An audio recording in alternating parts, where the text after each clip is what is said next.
I don't see anything wrong. এখন তারা যদি ভালো কাজ করে সমর্থন পেয়ে বিজয়ী হয়, এটা তো কংগ্রেচুলেশনস দেওয়া লাগে। পাকিস্তানকে ভাঙার বিপক্ষে তারা রাজনৈতিকভাবে সিদ্ধান্ত নিয়েছিল, দ্যাট ইজ ফাইন। এই স্বীকারোক্তিটা কেন জামাত দিচ্ছে না?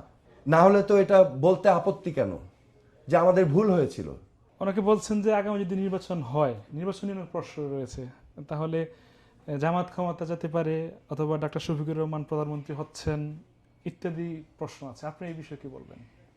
ওয়েল, এখন যদি বাংলাদেশের মানুষ একটা ফ্রি অ্যান্ড ফেয়ার ইলেকশনে ভোট দেয়, এটা তো আর কিছু করার নাই। হ্যাঁ, কিন্তু আমি আমার একটা মানে অবজারভেশন হচ্ছে 1971 সালে আমাদের 25শে মার্চের আগ পর্যন্ত আমাদের রাজনৈতিক মতপার্থক্য ছিল। হ্যাঁ, যেমন জামাত সরাসরি পাকিস্তানপন্থী ছিল এবং পাকিস্তানকে ভাঙার বিপক্ষে তারা রাজনৈতিকভাবে সিদ্ধান্ত নিয়েছিল, দ্যাট ইজ ফাইন। এখানে কোনো আপত্তি নাই, নিতেই পারে, কারণ এটা একটা রাজনৈতিক সিদ্ধান্ত। কিন্তু যেই মুহূর্তে 25শে মার্চ গণহত্যা শুরু হয়, যখন আমাদের বাংলাদেশের মানুষের উপর নির্বিচারে গণহত্যা শুরু হয়, তারপর পাকিস্তানকে সমর্থন দেওয়া নৈতিকভাবে শুধু না, এবং সহায়তা দেওয়া is also a criminal offence. ঠিক আছে?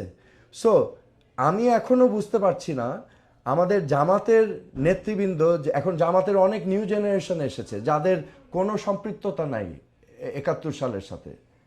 সো তারা তো নৈতিকভাবে বলতে পারে যে না, এই গণহত্যা একটা জঘন্য ঘটনা এবং এটাকে আমরা নিন্দা জানাই, এটার সাথে আমাদের কোনো সম্পৃক্ততা নাই এবং এটা আমাদের ভুল হয়েছিল, রাজনৈতিক সিদ্ধান্ত ভুল হয়েছিল। এই স্বীকারোক্তিটা কেন জামাত দিচ্ছে না? তো এটা না দেওয়ার মানে একটাই হতে পারে যে তারা এখনো বাংলাদেশের স্বাধীনতায় বিশ্বাস করে না। না হলে তো এটা বলতে আপত্তি কেন যে আমাদের ভুল হয়েছিল, রাইট? এখন আমরা নির্বাচন করব, বাংলাদেশের পতাকা, বাংলাদেশের জাতীয় সঙ্গীত, বাংলাদেশের একটি সত্তা আছে, আমরা একটা স্বাধীন সার্বভৌম দেশ, এই দেশে নির্বাচন করব। তো আমরা এই দেশকে মানি না, এটা তো হতে পারে না। সো আমার প্রশ্ন হচ্ছে, জনগণ ভোট দিলে কোনো অসুবিধা নাই, কিন্তু আগে এটা হতে হবে।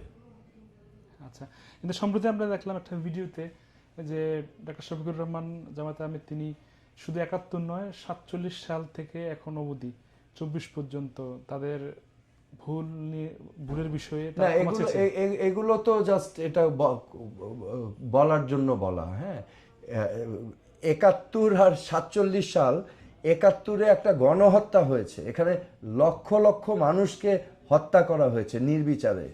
ঠিক আছে? So it is a event on its own, এটা একটা বিশাল ঘটনা।